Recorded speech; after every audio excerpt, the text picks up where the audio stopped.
क्या हुआ? कुछ नहीं, पेट में दर्द हो रहा है। आप लेटिए, मैं बाम लेकर आती हूँ।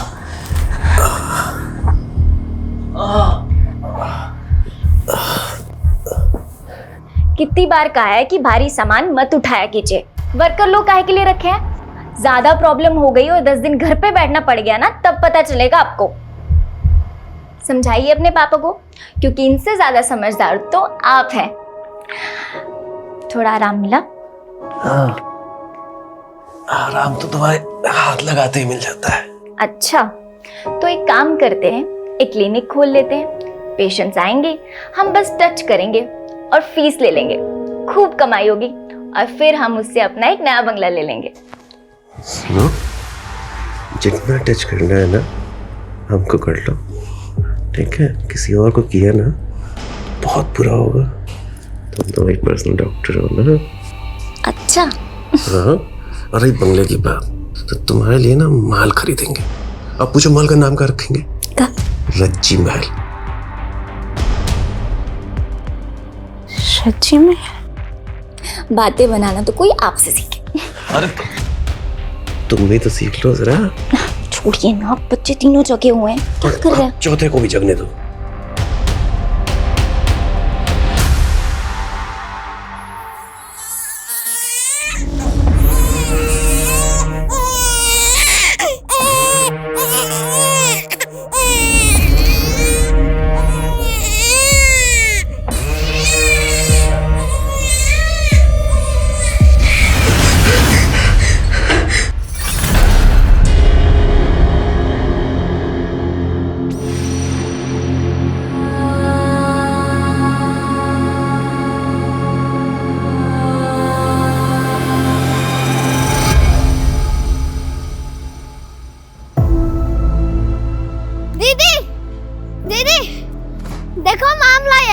आपको खट्टे वाले आम पसंद है ना?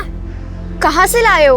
अरे सुनिए, क्या कर रहे हो? पगला रहे हो क्या? अरे पगला तो इसके बच्चे गए हैं।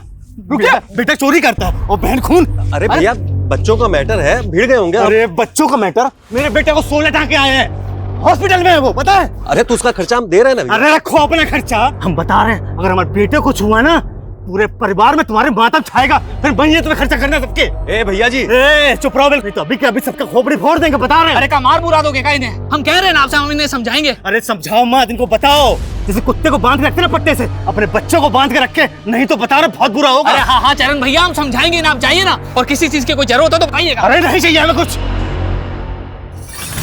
कहाँ है दोनों? आई एम सॉरी दीदी। तुम तो ए तनु बेटा, क्या हो गया? एक समय ऐसा था कि तुमको गुस्सा ही नहीं आता था, बात बात में भड़क जाती हो। क्या बात हो गया ऐसा? ताऊ जी, वो हमने ही आम चुराया था और कृष भैया हमको मारने लगे। फिर दीदी को गुस्सा आया और बेटा, और तुमने उसका सिर फोड़ दिया? तो बेटा क्या किया तुमने ये? हैं? तो क्या करते हम ताऊ जी? चुपचाप छोटू को मार खाने देते? अरे आम चुराता तो वापस छीन लेता। और ये जब देखो तो हमसे चिपके रहता है। ताऊ जी, हमारा दिमाग ऐसे ही खराब था। किस बात पे दिमाग खराब हो गया तुम्हारा? कोई तुमको तंग किया? कोई बात हुआ? ताऊ जी वो अनु, छोटू, अरे देखिए बर्बाद करके रख दिया। ए प्रभात, ए सुनो सुनो सुनो सुनो सुनो सुनो सुनो सुनो तुम। अरे बच्चा लोग पे गुस्सा मत करना। गुस्सा हमको आ रहा है भैया, लेकिन इन दोनों पे नहीं, आप पे आ रहा है। कहीं करनी तो इनका है, लेकिन करवाने वाले कौन है? आप और भाभी। क्या आप बोल रहे हो? पगला गए हो? बकवास करे जा रहे हो? ना हम पगला गए, ना हम बकवास कर रहे हैं। समझ में आ रही बात? हम बोल रहे हैं सच। आप दोनों ने मिलकर हमारा जीना दुश्वार कर दिया है। छोटे भाई हैं हम आपके, दुश्मन नहीं है। चले जाएंगे, ज्यादा समय नहीं है। चलो रखो इसको, चलो तुम दोनों, चलो। देखो प्रभात, अरे नहीं सुनना, चलो। ये कोई तरीका है?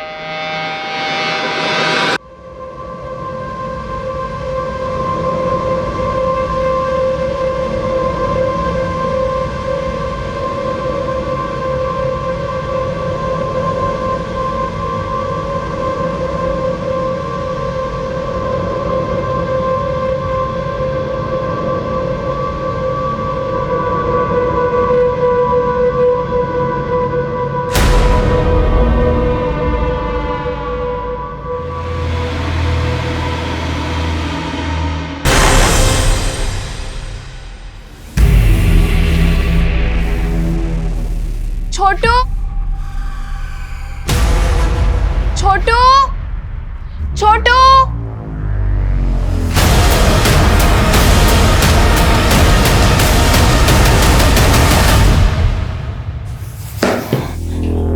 इस पे गुस्सा करने से कुछ नहीं होगा। जब तक हम बर्बाद नहीं हो जाते ना, ये सब बंद नहीं होने वाला। कहाँ मिला है तुमको? घर के बाहर।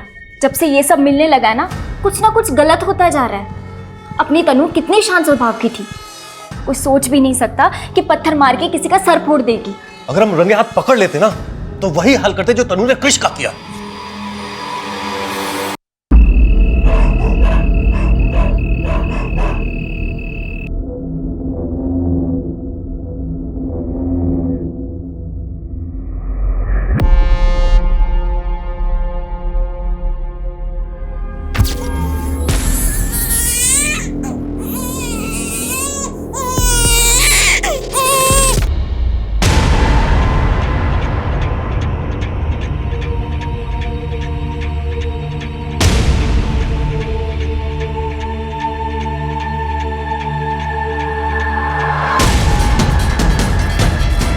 सर ये पूरे क्राइम सीन को सील कर दो। फॉरेंसिक टीम को बुलाओ, मुझे पूरी की पूरी डिटेल चाहिए। आपके रिश्तेदार थी वो? हाँ सर, हमारे छोटे भाई की पत्नी सर। लगता है उनको किसी ने नींद में ही मार दिया है, और उस बच्चे को भी। लेकिन अभी कल ही तो प्रभात भैया घर आए थे। आप? हाँ, हमारी पत्नी है सर। सर हमको अपने भाई प्रभात का और 2 छोटा बच्चे का चिंता हो रहा है सर। वो पता नहीं कहाँ गया है। आप कुछ कह रही थी कि प्रभात कल रात को घर आया था? हाँ सर। क्यों? सर वो लोग यहाँ से शिफ्ट होकर जमशेदपुर जाने वाले थे, बस आखिरी बार इसलिए मिलने आया था सर वो। शर्म आनी चाहिए आपको भैया, कितनी नीच सोच है आपकी। हम आपका करनी पकड़ लिए तो हम नीच हो गए। ए प्रभात, अपना भाभी से इज्जत से बात करो, समझे? इज्जत पाने के लिए ना इज्जत पाने लायक काम भी करना पड़ता है। गिनना आती है आप लोगों से। खैर, जा रहे हैं शहर छोड़ के कल। जो करते मेरे करिए। तो उसके बाद आप लोगों की कोई बात नहीं हुई? नहीं सर। लेकिन सर प्रभात भैया और दोनों बच्चे हैं कहाँ? आप फिक्र मत करिए, उन्हें ढूंढ रहे हैं। इनके स्टेटमेंट्स ले लो। ऐसा लगता नहीं कि कुछ भी चोरी हुआ है। इसका मतलब है जिसने भी मारा है वो मारने के इरादे से ही आया था। मकसद चोरी नहीं बल्कि इनका मर्डर ही था। Right sir. मनीष, उस लड़की ने जरूर कुछ न कुछ देखा है। सवाल ये उठता है कि वो घर के बाहर पीछे वाले जंगल में कैसे पहुंचे, और उससे भी अहम सवाल ये है कि उनका बाप कहाँ है। सर कहीं ऐसा तो नहीं ये सब कुछ उनके बाप नहीं? इस वक्त कुछ भी रूल आउट नहीं कर सकते। सर यकीनन लड़की के स्टेटमेंट से बहुत कुछ पता चल सकता है, लेकिन वो काफी सदमे में है। अभी उससे कुछ भी पूछना सही नहीं होगा। कविता, उन दोनों बच्चों को मेडिकल एग्जामिनेशन के लिए भेजो। Yes sir.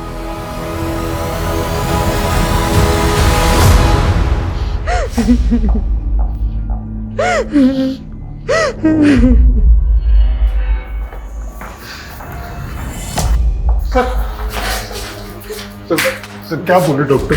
वैसे दोनों बच्चे अभी ठीक हैं, शारीरिक रूप से उन्हें कोई चोट नहीं पहुंची है, लेकिन क्या?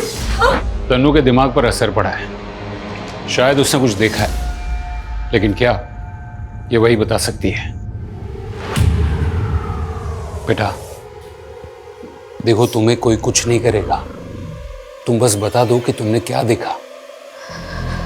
घर में कोई आया था? अच्छा, जब घर में कोई आया था तब पापा घर में थे? अगर तुम कुछ बोलोगी नहीं तो हम पापा को ढूंढेंगे कैसे? याद करो, कोशिश करो बेटा। जब कोई आया था तब तुम सो रही थी या जाग रही थी? तनु क्या हो रहा था?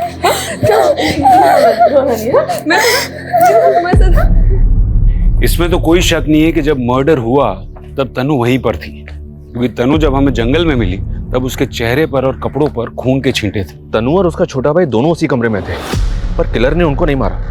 मेरा मतलब सर, 2 चश्मदीद गवाहों को जिंदा छोड़ दिया। या तो किलर उनको जानता होगा और वो उनसे इतना प्यार करता होगा कि वो उन्हें मारना नहीं चाहता होगा, यानी कि उनका बाप था। या फिर किलर ने उनको देखा ही नहीं होगा और तनु ने समझदारी दिखाई और वो अपने भाई को लेकर वहां से चुपचाप भाग गई। सर तनु ने अपनी माँ और अपने नन्हे भाई और किलर को पता भी ना चले, ये बात समझ में नहीं आ रही। सर प्रभात और रज्जी का फोन मिला है घर पे।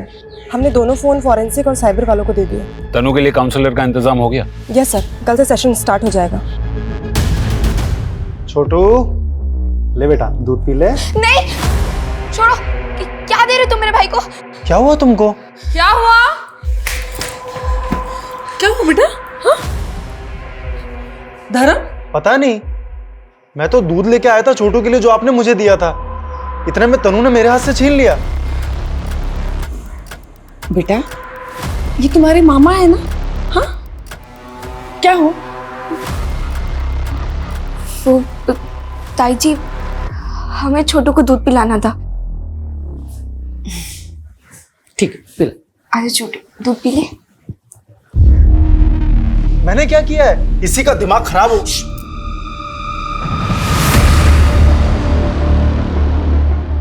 सर वो लड़की पागल हो गई है, मैं नहीं। और आप ऐसा सोच भी कह सकते हैं? तुमने उनको धमकी नहीं दी थी? हम बता रहे हैं, अगर हमारे बेटे को कुछ हुआ ना, पूरे परिवार में तुम्हारे मातम छाएगा। एक बाप अपने बेटे का खून देखेगा ना तो गुस्सा तो आएगा ना। और उसी गुस्से में तुमने उसी तरह से उसकी माँ और उसके भाई का सर फोड़ दिया। सर आप फिर से वही बात कर रहे हैं। जब से मेरे बेटे का सर फटा है ना सर, मैं उसके पास ही हूँ, उसको छोड़ के कहीं नहीं गया हूँ। शहर छोड़ के कहीं मत जाना, और जब भी बुलाया जाए पुलिस स्टेशन आ जाना। सर प्रभात एक ग्रोसरी शॉप चलाता था मार्केट एरिया में, आमदनी ठीक ठाक थी। उसको आखिरी बार सुबोध के घर से निकलते देखा गया था। ये प्रभात और सुबोध के बीच में बनती थी? कुछ टाइम पहले तक दोनों फैमिली साथ में रहती, फिर रज्जी ने एक बच्चे को जन्म दिया। फैमिली बढ़ गई तो प्रभात अपनी पत्नी के साथ किसी अलग जगह पे शिफ्ट हो गया। तो पैसों का या पुश्तैनी जायदाद का कोई बंटवारा? नहीं सर, किसी पुश्तैनी जायदाद का कोई बंटवारा नहीं। सुबोध राजकीय विद्यालय में टीचिंग करता है और प्रभात के दोनों बच्चे उसी स्कूल में पढ़ते हैं। और दोनों की पत्नियां? रज्जी हाउसवाइफ थी सर। सबका कहना है कि वो अपने पति से बहुत प्यार करती थी। और सुबोध की पत्नी करुणा आयुर्वेदिक नुस्खे बेचती है और बनाती है, मोस्टली शौकिया तौर पर। दोनों के आपस में कोई अनबन नहीं थी। कुछ समझ में नहीं आ रहा है। सिर्फ चरण है जिसके पास ये मर्डर्स का मोटिव है, लेकिन उसका रिकॉर्ड भी एकदम क्लियर है, वो घर में ही था। जब तक ये प्रभात नहीं मिल जाता या फिर तनु कुछ बोलती नहीं, तब तक हम अंधेरे में रहेंगे। ये हो गई तुम्हारे लिए दवाई तैयार। लो लो पियो पियो पियो पियो पियो पियो पियो, शाबाश।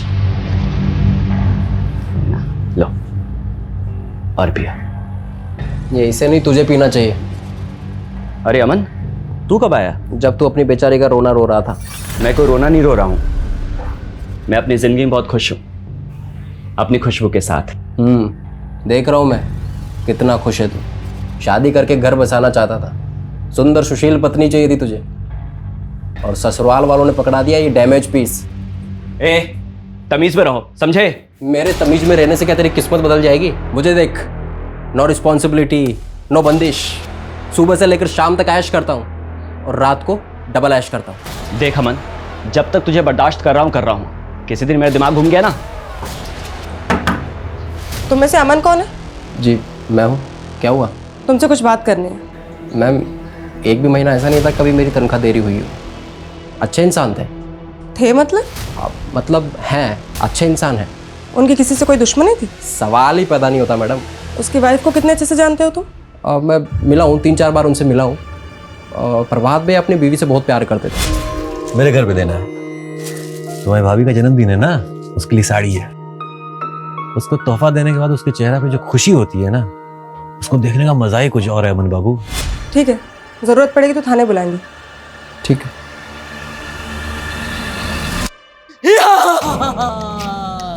मैं ड्रैगन हूँ, मैं सबको खा जाऊंगा। मुझे सिर्फ छोटू की हंसी रोक सकती है, नहीं तो मैं अमर हूँ। और जैसे जैसे छोटू की हंसी बढ़ती जाएगी, वैसे वैसे मेरी शक्ति कम हो जाएगी।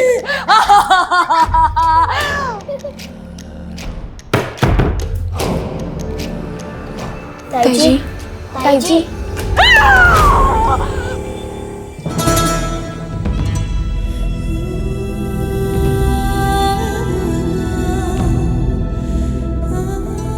सुबोध जी, लगता है आपकी वाइफ इन बच्चों से बहुत प्यार करती है।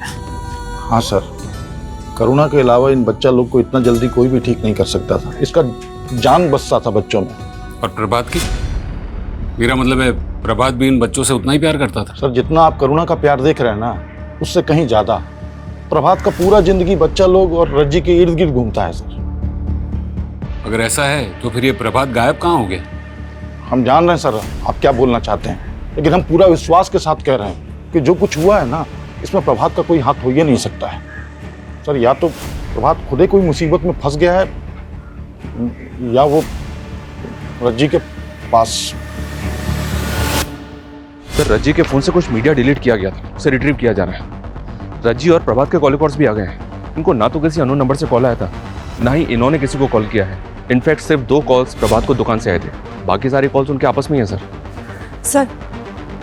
सर पोस्टमार्टम रिपोर्ट आ गई है सर। वो रज्जी के, इसका मतलब है जब मर्डर हुआ तब तन्नू 100% वहीं थी।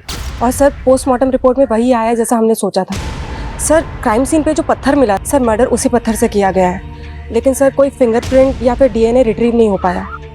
सर रज्जी पे 4 से 5 बार उस पत्थर से वार किया गया है और बच्चे पे 1 बार। इसका मतलब है मारने वाले के दिमाग में बहुत ज्यादा नफरत भरी हुई थी। सर इसी वजह से पत्थर पे इतना ज्यादा खून था कि कोई फिंगरप्रिंट नहीं मिल पाया। और कुछ अनयूजुअल? यस सर, रज्जी के साथ भी हुआ था। व्हाट? लाश के साथ? मतलब नेक्रोफिलिया? मतलब ये बंदा मुर्दों के साथ था। बच्चों के लिए काउंसलर आ रहे हैं ना? Yes sir. देखो बेटा, हम जानते हैं कि आप बहुत दुखी हो, लेकिन उस किलर ने आपके छोटे भाई गोलू को बहुत चोट पहुंचाई है ना, और आपकी माँ को भी ना। बेटा उस आदमी ने जब आपके छोटे भाई को और आपकी माँ को मारा तब आप वहीं थी ना? क्या हुआ था वहां? आपने उस आदमी की शक्ल देखी थी ना? तनु, सर प्लीज, अभी तनु बहुत डरी हुई है, हम बाद में पूछताछ करेंगे।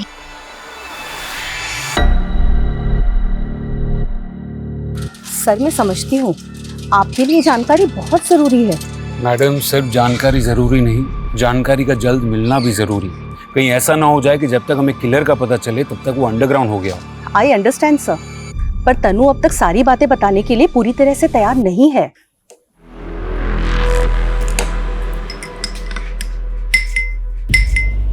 ताई जी, आप ये दूध में क्या मिला रही हैं? बेटा ये जड़ी बूटी है ताकि तुम दोनों को अच्छे से नींद आए और खासकर तुम्हें बुरे सपने ना आए। ताई जी, हमको बहुत डर लगता है। इसीलिए तो दवाई दे रही हूँ, सारा डर खत्म हो जाएगा। अब चलो चलो बेटो, यहाँ पे चलो। गुड गर्ल, ये लो, और पूरा खत्म करना है, ठीक है ना? पियो पियो पियो। Good boy.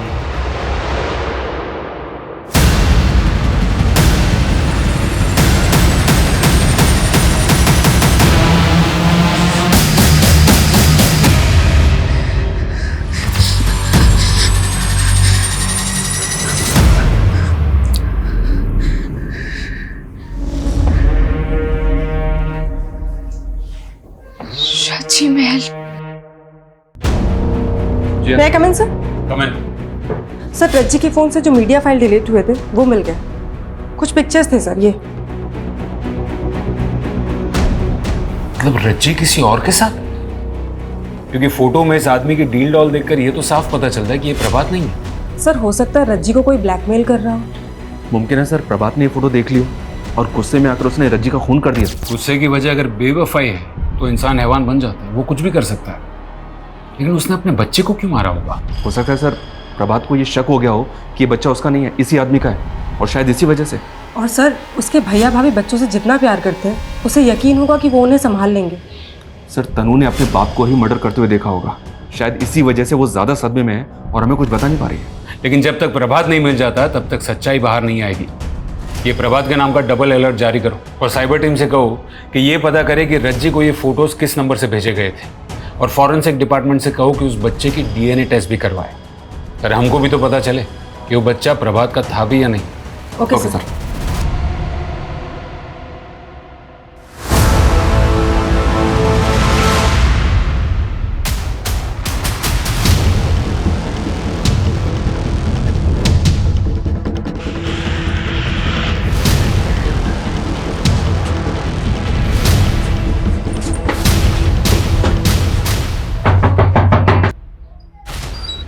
अमन कहाँ है?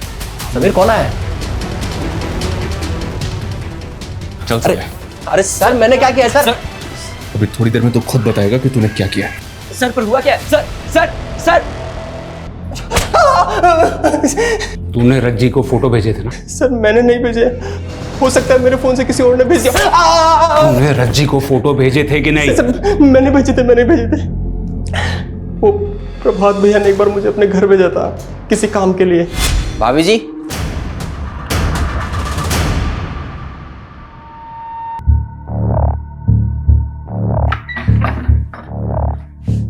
अमन भैया, आप कब आए? अभी कुछ देर पहले। लेकिन ये सब कुछ नहीं किया। बाकी के 2 बच्चों को क्यों छोड़ दिया? सर हम सच कह रहे हैं, बच्चे को और भाभी को मैंने नहीं मारा। ये सब किसने किया मुझे नहीं पता। लेकिन तनु को पता है, उसने देखा था तुझे।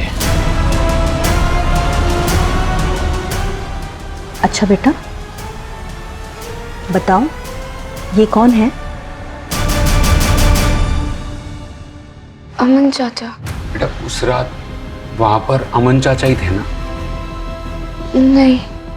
बेटा ठीक से याद करो, उस रात वहां पर अमन चाचा ही थे ना? उन्हीं ने तुम्हारी माँ को और तुम्हारे भाई को मारा ना? नहीं, अमन चाचा नहीं थे वहां पे। सर अमन का कहना है कि प्रभात को उसके और रज्जी के बारे में कुछ पता नहीं था। जाहिर है, क्योंकि अगर प्रभात को पता चला होता और उसी वजह से उसने रज्जी को मारा होता तो वो अमन को भी नहीं छोड़ता। सर बच्चे के गोलू प्रभात का ही बेटा था, तनु और छोटू का सगा भाई। सर हम इस केस के तकरीबन हर पहलू को इन्वेस्टिगेट कर चुके हैं। ना तो हमें अभी तक कातिल मिला है और ना इस कातिल के बारे में कोई क्लू मिला है। You right. अब तक हम इस केस के हर पहलू की तहकीकात कर चुके हैं, सिवाय एक। शुरू से हम सुनते आ रहे हैं कि प्रभात और रज्जी जमशेदपुर शिफ्ट हो रहे हैं। कहीं ऐसा तो नहीं है कि इस वारदात की जड़ें वहीं से उगी हों?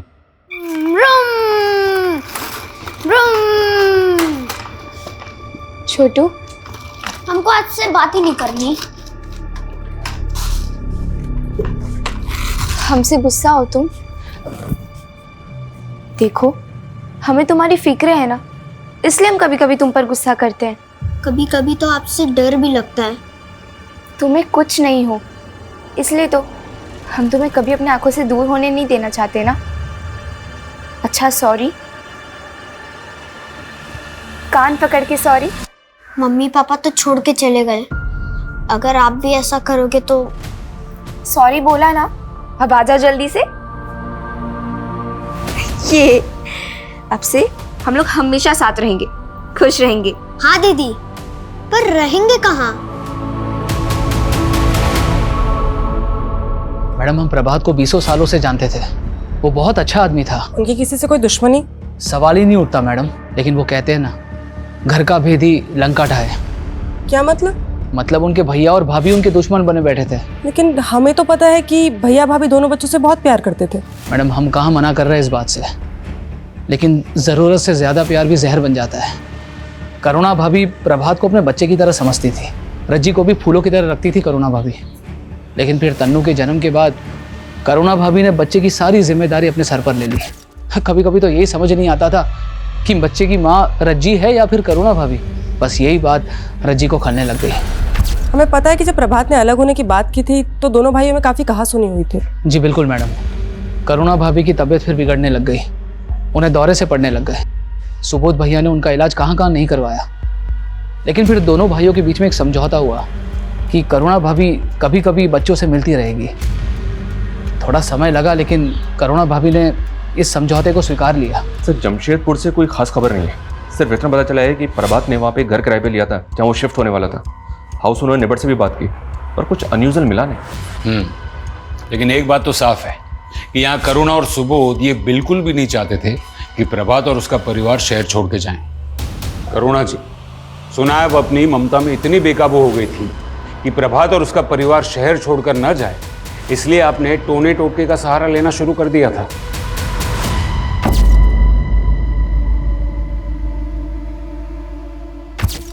देखिए जितना जल्दी सच बोलेंगे ना उतना बेहतर रहेगा तुम दोनों के लिए। सर हम अपना करुणा को टूटते हुए नहीं देख सकते थे सर, इसमें हमारा जान बसता है। और अगर ये मां नहीं बन सकती है तो इसमें इसका क्या गलती है सर? और क्या किया इसने? बस बच्चा लोग को प्यार किया है ना सर। आप बताइए, बच्चा लोग को प्यार करना कोई कानूनी जुर्म होता है क्या? और सर, बात सिर्फ उनके यहाँ जाने की नहीं थी। तनु की मानसिक स्थिति ठीक नहीं रहती थी, उसे नजर लग गई थी और वो बहुत चिड़चिड़ करने लगी थी। इसलिए मैंने सोचा कि अगर मैं काला जादू करूंगी तो वो थोड़ी ठीक हो जाएगी। आखिरी बार जब प्रभात तुमसे मिलने आया तब तुम्हारी उससे लड़ाई हुई थी? नहीं सर, हम अपना भाई से कभी लड़ ही नहीं सकते थे।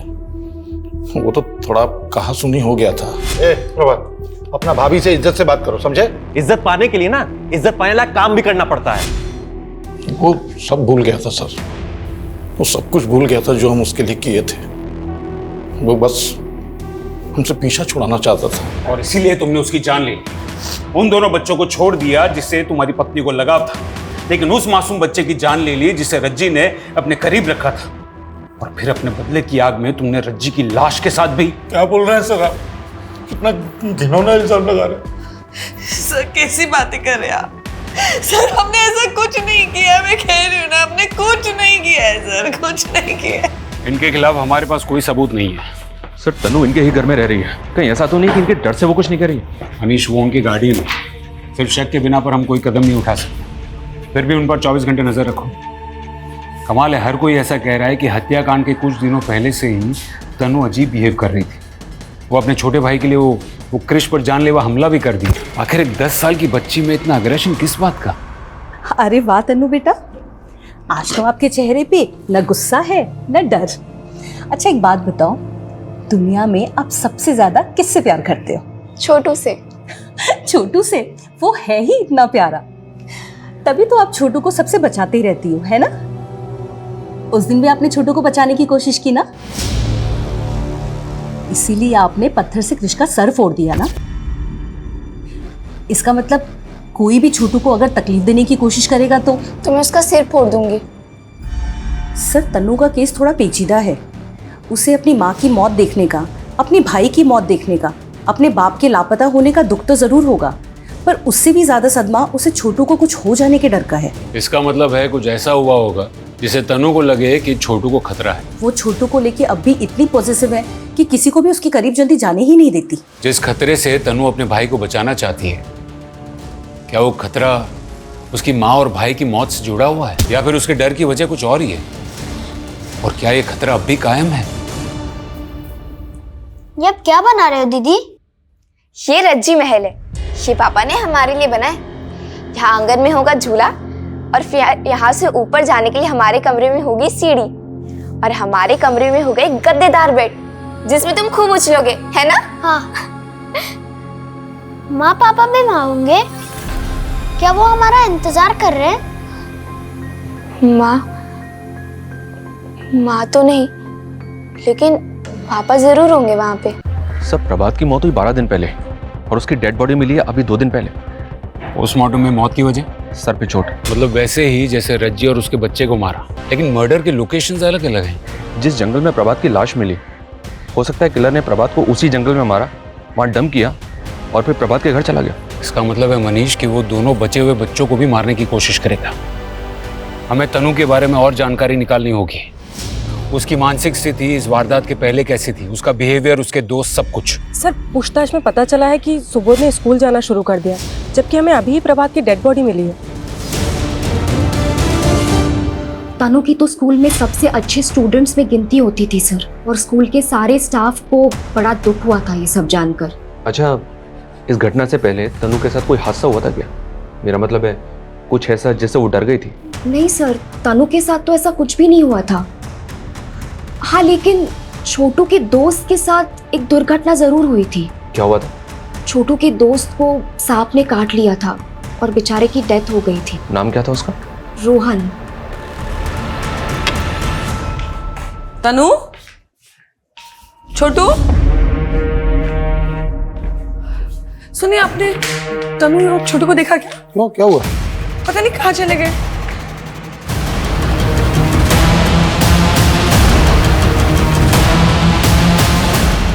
स्कूल स्टाफ का कहना है सर कि छोटू के फ्रेंड रोहन की मौत सांप के काटने से हुई थी, जबकि रोहन के नेबर्स का तो कुछ और ही कहना है। क्या मतलब? उनका कहना है कि रोहन ने पॉइजन खा के आत्महत्या कर ली थी। क्या? क्या सर? लेकिन एक 8 साल का बच्चा सुसाइड क्यों करेगा? सर रोहन के नेबर्स का ऐसा मानना है कि रोहन को शायद कहीं ऐसा तो नहीं कि तनु ने रोहन के साथ गलत होते हुए देख लिया हो और इसीलिए वो छोटू को अपने पास ही रख रही थी? हाँ बोलिए। हेलो सर, हमारे बच्चे कहीं नहीं मिल रहे सर, हमने हर जगह ढूंढ लिए, कहीं नहीं मिल रहे सर, आप प्लीज हमारे बच्चों को ढूंढ लीजिए।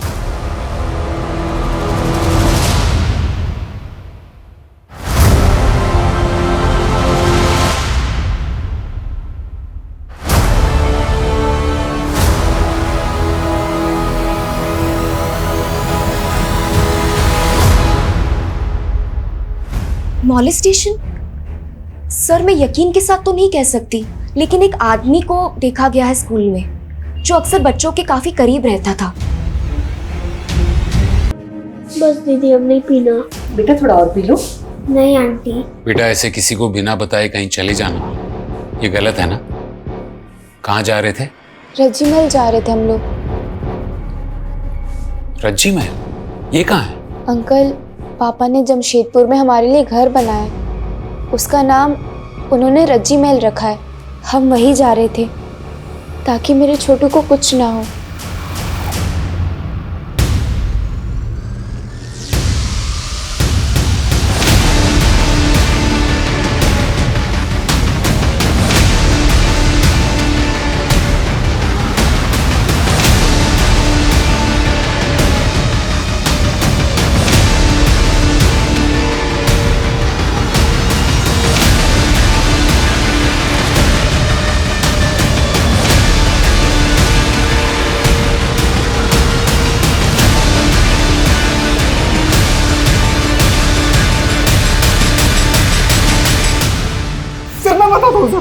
मैं सब कुछ सच बताता हूँ, मारिए मत सर। चल बोल।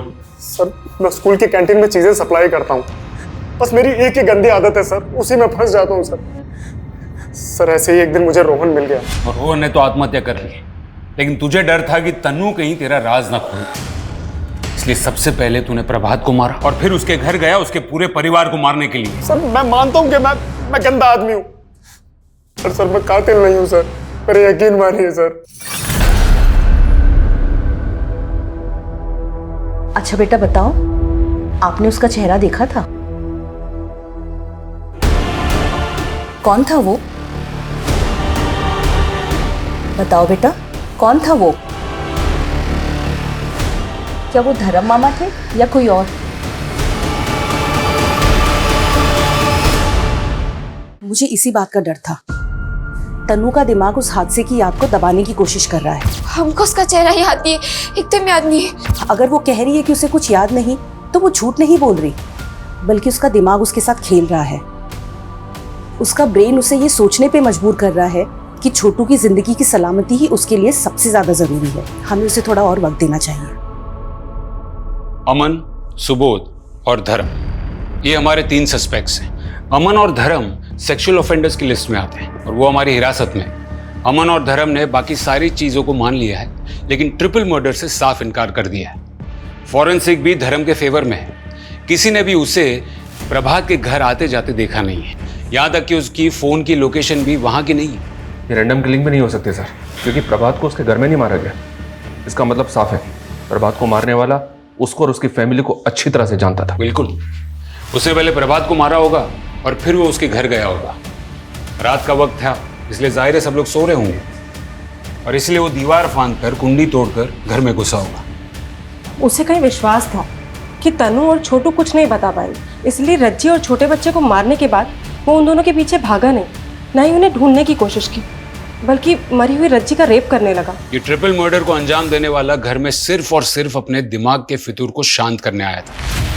अपने नेटवर्क को और भी ज्यादा एक्टिवेट करो, खबरियों की मदद लो और ये जानने की कोशिश करो कि उनकी फैमिली में दूर दूर तक ऐसा कोई रिश्तेदार है जिसकी सेक्सुअल दरिंदगी की हिस्ट्री हो।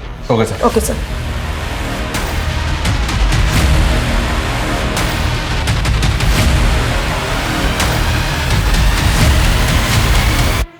वैसे तो बहुत नौटंकी आते इधर साहब, पर एक बेवड़ी ने ना हमारी नाक में दम कर रखा था। ऐसा क्या करता है वो? पता नहीं कहाँ से सांप बढ़ाने की दवा खाकर आता था। हमने तो अपनी लड़कियों को समझा दिया साहब कि अगर ज्यादा परेशान करे ना तो ऐसी एक्टिंग करना कि जैसे मर गई। पर साला तब भी नहीं मानता था। अरे डेड बॉडी से भी पागल है साला। इस लीड पे काम करो, हो सकता है कि इसका कोई रिश्ता हो इस ट्रिपल मर्डर से। यस सर, हमने हर कोठे पे अपने आदमी प्लेस कर दिया। वहां के लोगों को भी कह दिया है कि जैसे ही वो आए हमें इशारा कर दें।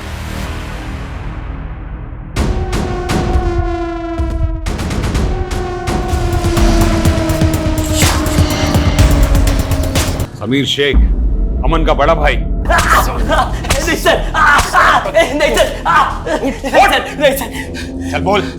अमन ने मुझे रज्जी के साथ वाला मैं उसे हर हाल में पाना चाहता था, भले ही एक रात के लिए सही। लेकिन वो लोग शहर छोड़ के जाने वाले थे तो मैंने भी उम्मीद छोड़ दी थी। फिर उस रात जब मैं अपने काम से वापस लौट रहा था तब मैंने प्रभात को देखा। मैंने तो बस इसलिए मारा था ताकि वो बेहोश हो जाए और मुझे पहचान न सके।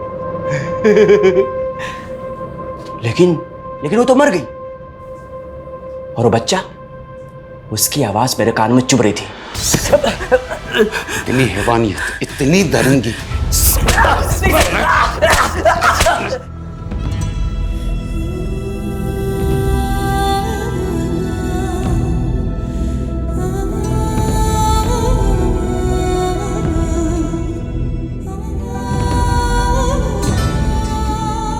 एक छोटी सी नन्ही सी फैमिली इतनी यातनाओं से गुजर रही थी और किसी को पता नहीं था।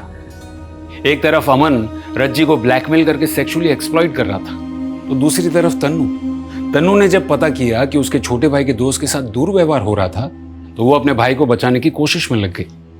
दोनों ने सेम गलती की, बात को छिपा कर रखी।